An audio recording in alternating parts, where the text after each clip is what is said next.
नमस्कार, मैं अनूप सक्सेना हूं। आपका स्वागत है। आज हम सियासी एजेंडे पे बात करेंगे उत्तर प्रदेश के कोरोना हालातों को लेकर।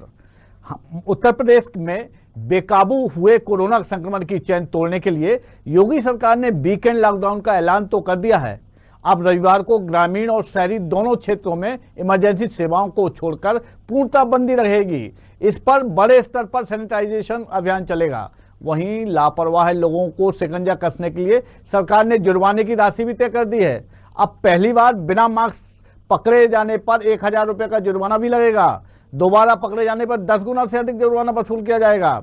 राजधानी लखनऊ में DRDO में 1000 बेड क्षमता का अस्पताल भी तैयार कर रही है सरकार। यह अस्पताल डिफेंस एक्सपो लगाने वाले स्थान सेक्टर 15 वृंदावन टाउनशिप में बनाया जा सकता है। इसके लिए DRDO की एक टीम विशेष विमान से आज लखनऊ भी पहुंच गई है। आपको बता दें कि रक्षा मंत्री और लखनऊ के सांसद राजनाथ सिंह और मुख्यमंत्री आदित्यनाथ योगी के से वार्ता के बाद ये सरकारी अमला सक्रियता चालू हुई है। लेकिन उत्तर प्रदेश की जो हालात हैं वो बहुत ही बेकाबू हैं। उत्तर प्रदेश के लगभग 10 जिलों में ये स्थिति है कि वहां पर अस्पतालों में मरीज तो पहुंच रहे हैं लेकिन उन्हें बेड नहीं मिल रहा है। जैसे मध्य प्रदेश हुआ या अन्य और राज्य, वैसे ही कमोबेश वही स्थिति उत्तर प्रदेश में है। कहीं ऑक्सीजन का अभाव है, कहीं इंजेक्शन नहीं मिल रहे हैं, लोग गैलरी में लेटे हैं, स्ट्रेचर पे बैठे हैं, वहां पे उनका उपचार किया जा रहा है। इन सारे मुद्दों पर आज हम आपसे चर्चा करने वाले हैं कि किस तरह से कोरोना का संकट उत्तर प्रदेश में है। हम उससे पहले अपने मेहमानों से आपको रूबरू करा दें। हमारे साथ स्टूडियो में वरिष्ठ पत्रकार खिलावन चंद्राकर जी मौजूद हैं। उत्तर प्रदेश के पूर्व शिक्षा मंत्री और भाजपा के वरिष्ठ नेता डॉक्टर रविंद्र शुक्ल हमारे साथ हैं और भारतीय जनता कांग्रेस के पूर्व विधायक माननीय विनोद चतुर्वेदी जी हमारे पास साथ हैं। हम तीनों मेहमानों का स्वागत करते हैं। सबसे पहले पूर्व मंत्री जी के पास आपके पास जाना चाहूंगा। मंत्री जी, आपकी सरकार है, बहुत देर से चेती है। रक्षा मंत्री ने जब कहा तब उनको योगी जी को समझ में आया कि कुछ कदम उठाना चाहिए, क्योंकि अब तक तो वो चुनाव में भारतीय जनता पार्टी की सरकार बनवाने में व्यस्त रहे दूसरे राज्यों में। नहीं, ऐसा नहीं है। सच ये है कि 2-3 चीजें हैं। एक तो ये कि अचानक कोरोना का इतना बड़ा विस्फोट एक साथ होगा जी, इसमें जनता भी बेखुश थी, बहुत सावधान नहीं थी और सरकार भी लगभग ये समझ चुकी थी। जी लेकिन अचानक कई राज्यों में इस तरह से विस्फोट हुआ है जी। अब 2 कारण है। एक तो कारण ये है कि उस समय जब ये प्रारंभ पिछली बार हुआ था मार्च में जी, उस समय हमारे पास इसकी जांच की उतनी सुविधाएं नहीं थी जी, ना लैब हमारी उतनी नहीं थी। तब हम लैब इस्टेब्लिश कर रहे थे जी। लोग ज्यादा संक्रमित थे लेकिन इसके बाद भी हम उतना बता नहीं पा रहे थे जी। आज की डेट में लाखों की संख्या में लोगों की जांच हो रही है जी, और उसी संख्या में लोग आ रहे हैं, संक्रमित पाए जा रहे हैं जी। तो स्वाभाविक रूप से व्यवस्थाएं चरमराएंगी जी। निश्चित रूप से इसको स्वीकार करने में कतई मेरे को कोई गुरेज नहीं है, लेकिन ये कहना जी कि योगी जी इसमें लापरवाह थी, ये गलत है। क्योंकि उत्तर प्रदेश का मॉडल पिछले कोरोना के संक्रमण में पूरे देश में आदर्श माना गया और लोगों ने उसको फॉलो किया और उन लोगों ने इसके लिए लोगों को अपने अफसरों को भेजा कैसे किया जाए। ये योगी से सीखा लोगों ने। डॉक्टर साहब इसके लिए आप साधुवाद के पात्र हैं। उत्तर प्रदेश सरकार साधुवाद की पात्र है, लेकिन क्या जैसा आप कह रहे हैं कि पहले जो फेज था कोरोना का उसमें बहुत अच्छे एहतियाती सरकार ने कदम उठाए थे, लेकिन क्या कोरोना खत्म हो गया था? क्या बीच में लापरवाही क्यों हो गई? आप ही स्वीकार करें कि लापरवाही हो गए थे जनता। ये सरकार की जिम्मेदारी है। हम सब लापरवाह हो गए जी। और समझ लिया कि कोरोना पर विजय हमने प्राप्त कर ली जी। जनता की भी स्थिति ये है कि अगर आप एक बार बाजार में चले जाओ जी, तो आपको लगेगा ये क्या हो रहा है। कहीं में आगे कहीं पर कोरोना है जी, और ना कोई मास्क लगाता है ना कुछ, और अगर किसी को जरा भी टाइट करो तो चिल्लाने लगते हैं लोग कि ये देखो टाइट कर रहे हैं, ये देखिए यहाँ डंडा चल रहा है, यहाँ पर इसको समझा रहे हैं, उसको समझा रहे हैं। देखिए जो स्थिति है वो ये कि लॉकडाउन लगाया नहीं जा सकता, सब जानते हैं। लॉकडाउन लगाने का मतलब होगा कि देश को बर्बाद करना। अब लॉकडाउन अगर लगा तो गरीब की स्थिति और खराब हो जाएगी। जी। अब लॉकडाउन लगा, व्यापारी बर्बाद हो जाएगा। जी जी। अब लॉकडाउन लगा तो देश की आर्थिक स्थिति रसातल में चली जाएगी। जी। इसलिए हमें इतना सावधान होना चाहिए कि हम अपने आप को बचा के रखें। डॉक्टर साहब अपन को बचा के रखें। डॉक्टर साहब, अगर हम नहीं बचाएंगे, संक्रमण फैलाएंगे हमारी जगह। जी जी। और छिपाएंगे हम लोगों से कि हमको संक्रमण हुआ है, हमको जुकाम हो जाता है, खांसी हो जाता है, हम चुपचाप गोली लेकर के घर में पड़े रहते हैं। जी बिल्कुल। या पूरे परिवार को संक्रमित करते हैं, बाकी समाज के लोगों को संक्रमित करते हैं। जी जी। तो ये जागरूकता भी तो चाहिए, बिना जागरूकता के नहीं बनेगा काम। डॉक्टर साहब, आपकी बात बिल्कुल सही है, लेकिन मैं एक सवाल मेरे मन में कूदा है, मेरे सवाल जागृत हुआ मेरे मन में, दिमाग में। मैं आपसे ये पूछना चाहता हूं कि पूरे देश में, आपने ही कहा पूरे देश में कोरोना का संकट है, आपके प्रदेश में मुख्यमंत्री कोरोना के काल में अपने जनता से मास्क लगाने की बात कर रहे हैं, डिस्टेंस रखने की बात कर रहे हैं, तमाम एहतियात बरतने की बात कर रहे हैं, प्रोटोकॉल की बात कर रहे हैं। लेकिन वही मुख्यमंत्री जी और आपके अन्य मंत्री, सेंट्रल गवर्नमेंट के हों या कहीं के हों, आसाम में जाके, बंगाल में जाकर बिगैर मास्क के जनता को संबोधित कर रहे हैं, जनता से मिल रहे हैं। ये दोहरी बात कैसे हो रही है? क्या बंगाल में, आसाम में नहीं था क्या? देखिए फिर आप उनको गलत रूप ले रहे हैं। अगर वो संबोधित कर रहे हैं तो इतनी दूरी पर हैं जी, आपको जो 1 गज की दूरी बताई गई, 2 गज की दूरी बताई गई जी, उस दूरी पर अगर बिना मास्क के हैं, कोई भीड़ में कहीं बिना मास्क के दिखाई पड़े हो तो बताइए। डॉक्टर साहब, मेरे पास, डॉक्टर साहब अगर आप कहेंगे तो मेरे पास विजुअल है। डॉक्टर साहब, मेरे पास विजुअल है, अगर आप कहेंगे तो विजुअल भी दिखा देंगे, जिसमें मुख्यमंत्री जी हाथ मिला रहे हैं, आपके बड़े कई भाजपा के नेता हाथ मिला रहे हैं जनता से, वहां पे कार्यकर्ताओं से घिरे हैं। और आम ये लापरवाही बंगाल और असम में हुई है जी, इसको स्वीकार करने में कतई। लेकिन वहाँ जिस तरह का चुनाव चल रहा है, सारे लोग जिस तरह चुनाव लड़ रहे हैं, अकेले यही नहीं, सारे लोग जिस तरह चुनाव लड़ रहे हैं जी, उसमें चुनाव की स्थिति है, उसमें भी सबकी जिम्मेदारी, सामूहिक जिम्मेदारी बनती है। ये कोरोना कोई लेके नहीं आया, ये कोरोना जो है ये महामारी है और ये सबकी उतनी जिम्मेदारी है जितनी योगी की जिम्मेदारी। बिल्कुल डॉक्टर साहब, डॉक्टर साहब, जिम्मेदारी जनता की है, उतनी जिम्मेदारी है, कोई एक व्यक्ति उसको ठीक नहीं कर सकता। डॉक्टर साहब, हम पंचायत चुनाव की बात आपसे करें, इससे पहले मैं विनोद जी से बात कर लूं। विनोद चतुर्वेदी जी कांग्रेस के पूर्व विधायक है और वरिष्ठ नेता हैं कांग्रेस के। विनोद मेरे मित्र हैं, मेरे भाई हैं। जी जी जी, तो आप वो साथ में जुड़े हैं। विनोद जी, मुझे आप सुन पा रहे हैं? जी सुन रहा हूँ, लेकिन मैं डॉक्टर साहब की बात नहीं सुन पाया, उनकी आवाज नहीं आ रही। चलिए मैं बता दे रहा हूँ। उनका, डॉक्टर साहब का ये कहना है कि योगी सरकार पर आरोप लगाना बेबुनियादी है। ऐसा नहीं है, पूरा एहतियात बता गया। पिछले कार्यकाल में जो योगी साहब ने काम किया, योगी सरकार ने काम किया, वो एक मॉडल बना, अन्य राज्यों ने उसको अडॉप्ट किया और वहाँ के अधिकारी आपके उत्तर प्रदेश में जाकर उन्होंने सीखा कि कैसे कोरोना से, कोविड से उससे बचा जा सके। मेरा ये इनकी ये लबोलवाबता जो माननीय पूर्व मंत्री जी ने कहा, मेरा आपसे सवाल ये है कि आप विपक्ष में हैं, आपके क्षेत्र में भी कोरोना का बहुत संकट है, भारी संकट है। आप सारे लोग अभी जहां तक मैंने कई नेताओं की बात सुनी है, समाजवादी पार्टी के हों, कांग्रेस के हों या बहुजन समाज पार्टी के हों, सारे के सारे मिलकर योगी पर आक्रमण कर रहे हैं। सवाल यह है कि आप समाज में रहते हैं, आपका भी राजनीतिक दायित्व है कि कहीं सारे लोग मिलकर इस महामारी से बचने के लिए एकजुट होकर काम क्यों नहीं कर रहे हैं?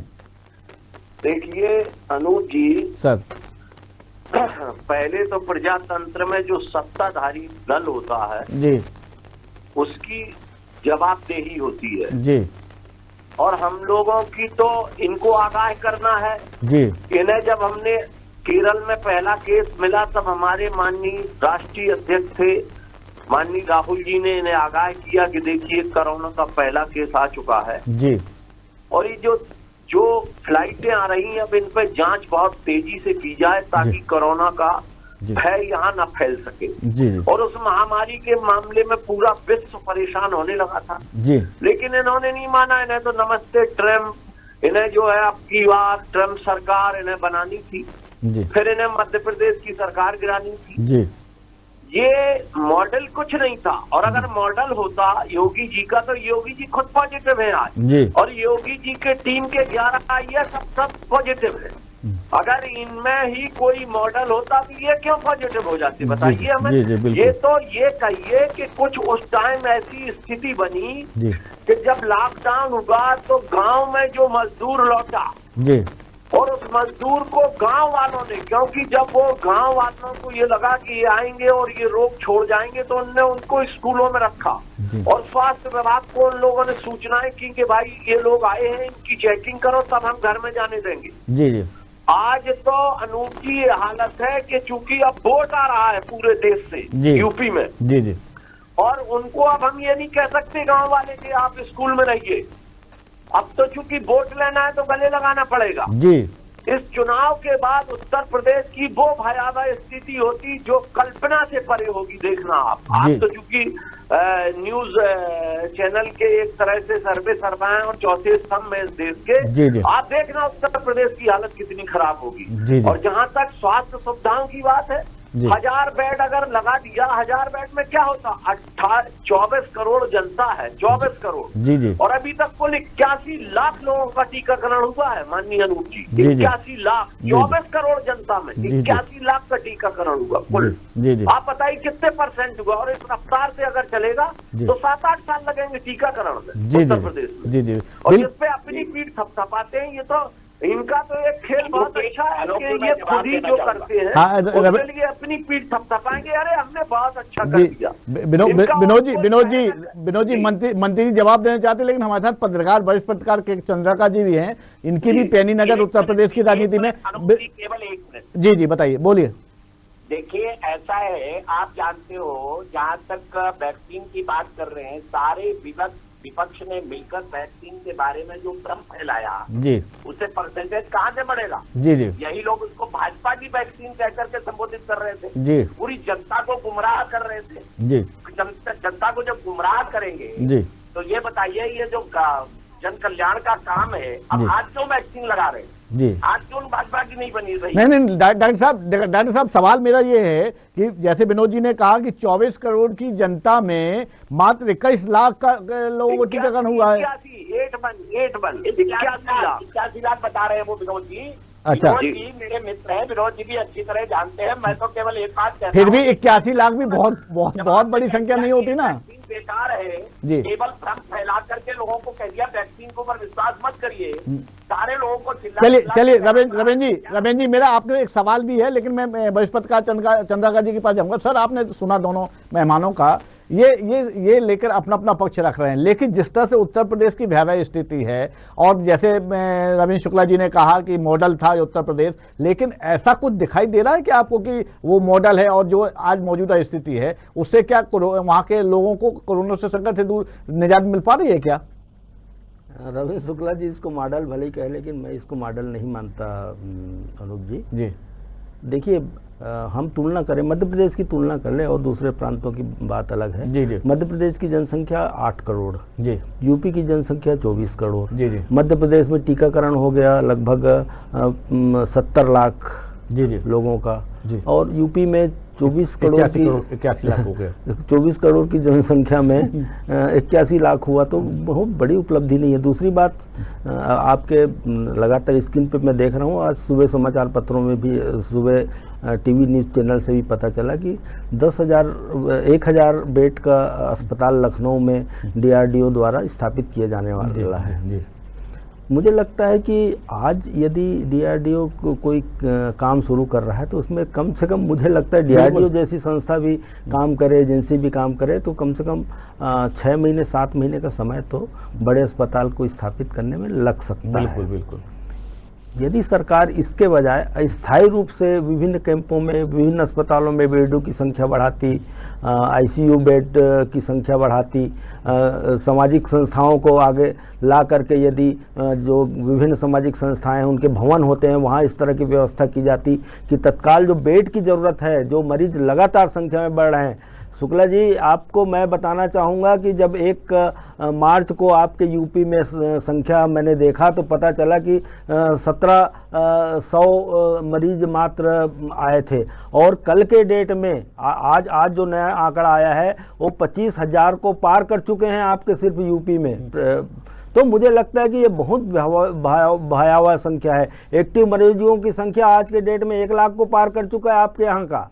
तो मुझे लगता है कि मरीज जो पॉजिटिव हैं, जो अस्पतालों में जिनकी ज़्यादा गंभीर हालत है वो अस्पतालों में भर्ती होना चाह रहे हैं, उनके लिए बिस्तर की व्यवस्था होनी चाहिए, उनके लिए आईसीयू बेड की व्यवस्था होनी चाहिए, उनके लिए ज़रूरत पड़े तो रेमडेसिविर इंजेक्शन की ज़रूरत होनी चाहिए, उनके लिए ऑक्सीजन की ज़रूरत होनी चाहिए। मुझे लगता है सरकार इस दिशा में बहुत गंभीरता से प्रयास नहीं कर रही है। हाँ, ये महत्वपूर्ण बात है, अलग बात है कि कोरोना पॉजिटिव होते हुए भी आपके मुख्यमंत्री लगातार समीक्षा कर रहे हैं। ये महत्वपूर्ण बात है कि वो दृष्टि बनाए हुए पूरी दशा पे।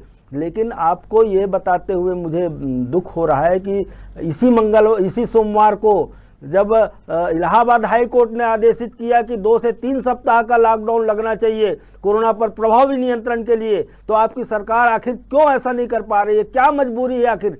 हाँ, हम मानते हैं सारे प्रांत, सारे देश की सरकार और सारे प्रांतों की सरकार मानती है कि आर्थिक गतिविधियों को जारी रखते हुए ही कोरोना से लड़ाई लड़ी जाए, लेकिन क्या कोर्ट के निर्देश को भी आप अनसुना कर देंगे? आज आपने लगाया रविवार को, और जनता की जान पर भारी है ना, जबकि आपकी ये शिथिलता जो है जनता के जान पर निश्चित रूप से भारी है, मुझे लगता है, और बहुत गंभीरता से विचार करने चाहिए। अभी तक आप सिर्फ 11 घंटे का लॉकडाउन लगाते थे, रात्रिकालीन कर्फ्यू लगा दिया करते थे, और आज आदेश जारी कर रहे हैं आपकी सिर्फ रविवार को लॉकडाउन रहेगा। जबकि आपके पड़ोसी प्रांत मध्य प्रदेश में देखिए, छत्तीसगढ़ में देखिए, हरियाणा में देखिए, पंजाब में देखिए, क्या स्थिति है वहाँ लॉकडाउन, सप्ताह भर तक के लॉकडाउन कई अलग अलग जिलों में। वहाँ के क्राइसिस मैनेजमेंट ग्रुप को अधिकार दिया गया है कि आप अपनी सुविधा के अनुसार, अपनी संख्या को देखते हुए, संक्रमण को देखते हुए लॉकडाउन का निर्णय कीजिए। क्या आपकी यूपी सरकार ऐसा नहीं कर सकती? डॉक्टर रविंद्र शुक्ला जी, जवाब दीजिए।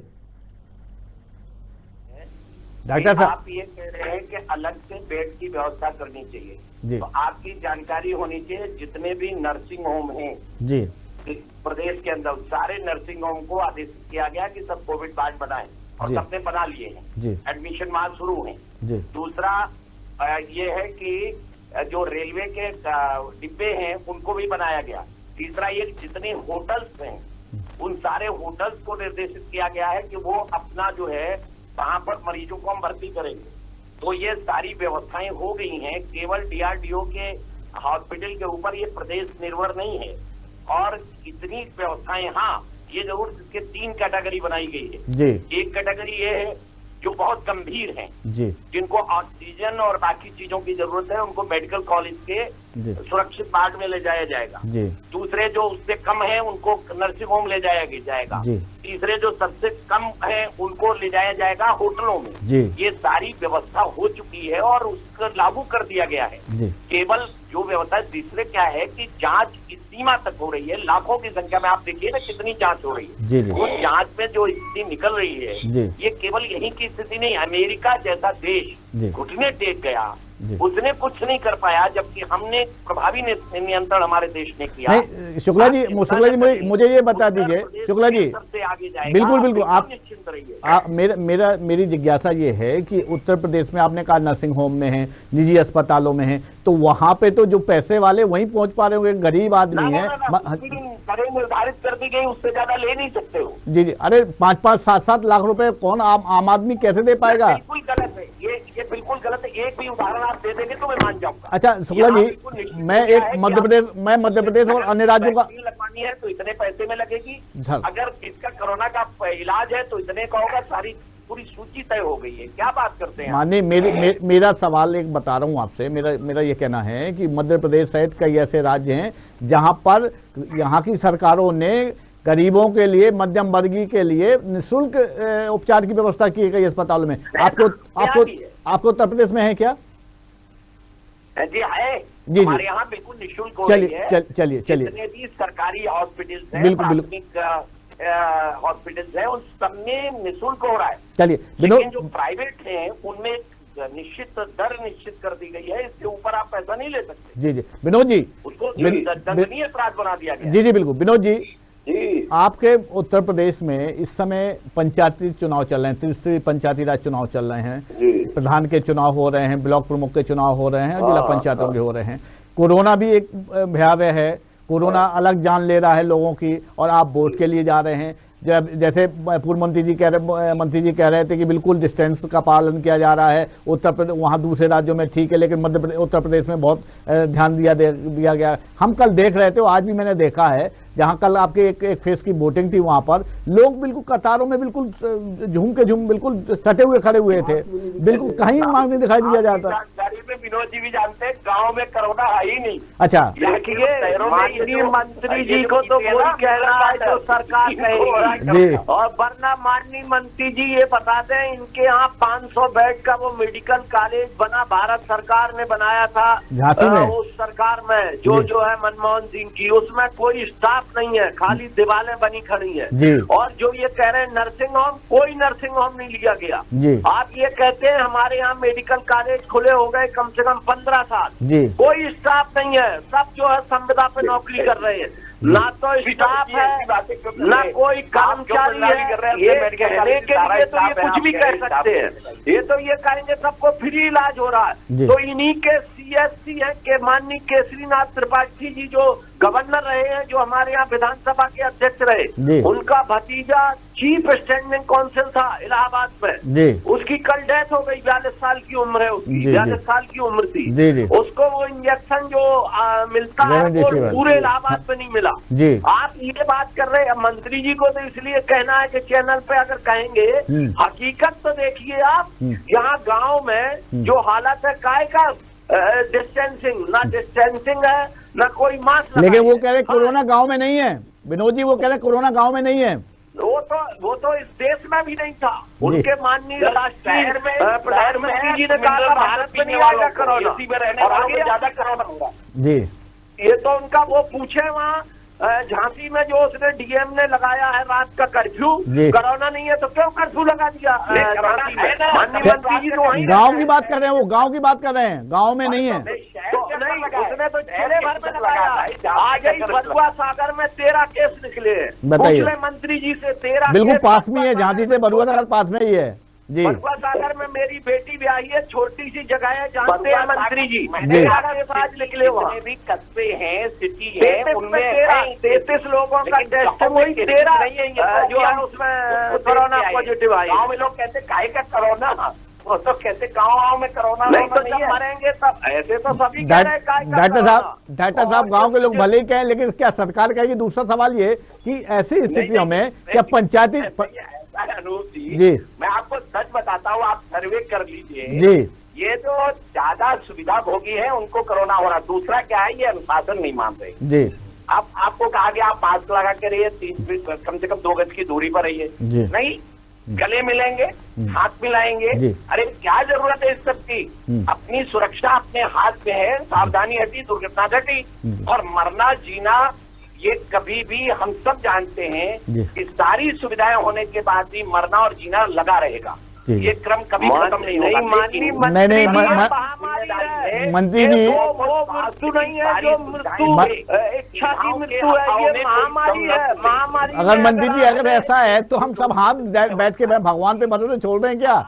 ऐसा आप जो कह रहे हैं कि वो है। और दूसरी बात आपको बताऊं, कई ऐसे डॉक्टर हैं जो, जैसे अभी इन्होंने बताया, सुविधा होगी आप बात कर रहे हैं, अच्छे डॉक्टर। जी सर, एक मिनट चतुर्वेदी जी, मैं आपको बता रहा हूँ, डॉक्टर साहब ऐसे कई डॉक्टर हैं, कई जजेस हैं जो आप जो कह रहे हैं आपकी सुविधा होगी, लोगों को कोरोना होता है, जनता की सेवा करने वाले आम आदमी है, छोटा से छोटा श्रमिक है, वो कोरोना काल में ठीक हो गया, हुआ घर में रह के हुआ जी, मैं स्वयं कोरोना पॉजिटिव हुआ था जी, और मेरी गलती केवल इतनी थी कि बेटा गया था भोपाल, वहां से लेके आ गया। अरे वो आया तो वो घर में ले आया। अच्छा, फिर हम 5 लोग हुए। चलिए ठीक है, चलिए कोई बहुत बड़ी वो है भी। मैं चंद्रका जी के पास जाऊंगा, समय का अभाव। चंद्रका जी, आप ये तो दोनों मेहमानों की आपने बात सुनी, आप उत्तर प्रदेश के प्रदेश को लेकर क्या व्यवस्था होना चाहिए, जल्दी से आप बताने प्लीज।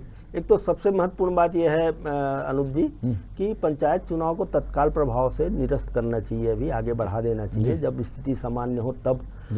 यदि रविंद्र शुक्ला जी ये कह रहे हैं, डॉक्टर हैं, निश्चित रूप से MBBS हैं या PhD, मुझे नहीं मालूम, लेकिन हाँ बुद्धिजीवी हैं, पूर्व शिक्षा मंत्री रहे हैं, स्कूल शिक्षा मंत्री रहे, आप बुद्धिजीवी हैं, पूरे तथ्यों को जानते हैं, और आपके मुंह से ये अच्छा नहीं शोभा देता कि शहरों में कोरोना है, गांव में कोरोना नहीं। कोरोना कोई भेदभाव नहीं कर रहा है, गरीब अमीर, गांव शहर, इनका कोई भेदभाव नहीं है। मेरे पड़ोस में एक गांव है, मैं जहां रहता हूं उसके पड़ोस में, उसमें 32-33 लोगों का परीक्षण हुआ था 3 दिन पहले, और उसमें से 16 लोग या 15 लोग आए हैं।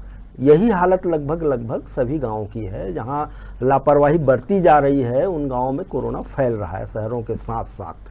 दूसरी महत्वपूर्ण बात मैं कहना चाहता हूं शुक्ला जी की या चतुर्वेदी जी, आप दोनों जिम्मेदार लोग हैं वहां के। आपको पंचायत चुनाव तो निश्चित रूप से आपको डिमांड करना चाहिए। आप लोगों को, आप उन लोगों के जैसे आप भाजपा के नेता हैं शुक्ला जी, तो आपके सरकार को कहना चाहिए। मध्य प्रदेश में टाल दिए गए, मध्य प्रदेश में टाले हैं। मध्य प्रदेश में नगरीय चुनाव और पंचायत चुनाव दोनों टाले गए हैं। हालांकि डेट की घोषणा नहीं हुई थी, लेकिन लगातार होने वाले टलते जा रहे हैं वो।